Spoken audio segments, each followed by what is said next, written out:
I promise you on everything, this is not clickbait. This is the most powerful. I've got two videos. The most powerful, compelling, convincing, amazing testament to leaving the Democratic Party. That's the first video.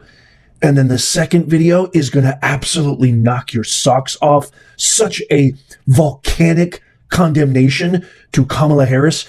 This needs to go it needs to spread like wildfire. Please tap the thumbs up and share this. Let's get right into the first video. This is Senator Elbert Guillory, and I'm telling you right now, this video is absolutely remarkable. Watch. Recently, I made what many are referring to as a bold decision to switch my party affiliation to the Republican Party.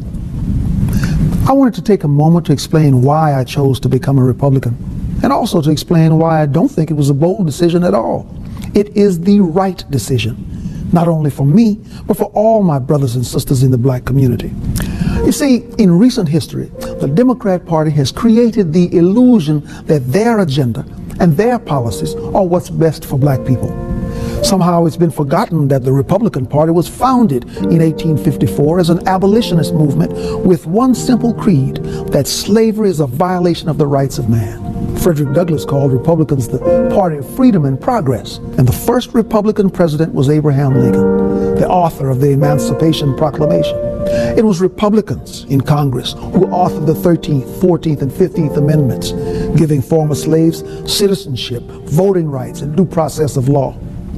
The Democrats, on the other hand, were the party of Jim Crow. It was Democrats who defended the rights of slave owners. It was the Republican President Dwight Eisenhower who championed the Civil Rights Act of 1957. But it was the Democrats in the Senate who filibustered the bill. You see, at the heart of liberalism is the idea that only a great and powerful big government can be the benefactor of social justice for all Americans. But the left is only concerned with one thing: control. And they disguise this control as charity. Programs such as welfare, food stamps, these programs aren't designed to lift black Americans out of poverty.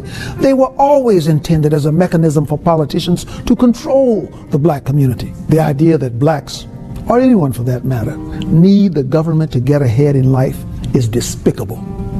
And even more important, this idea is a failure. Our communities are just as poor as they have always been. Our schools continue to fail children.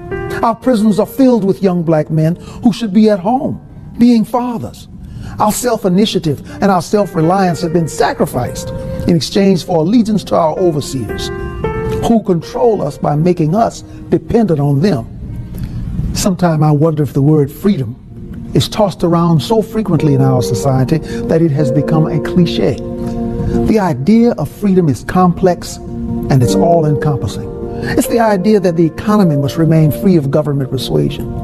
It's the idea that the press must operate without government intrusion. And it's the idea that the emails and phone records of Americans should remain free from government search and seizure. It's the idea that parents must be the decision makers in regards to their children's education, not some government bureaucrat. But most importantly, it is the idea that the individual must be free to pursue his or her own happiness, free from government dependence and free from government control. Because to be truly free is to be reliant on no one other than the author of our destiny. These are the ideas at the core of the Republican Party, and it is why I am a Republican. So my brothers and sisters of the American community, please join with me today in abandoning the government plantation and the party of disappointment, so that we may all echo the words of one Republican leader who famously said, "Free at last, free at last. Thank God Almighty, we are free at last."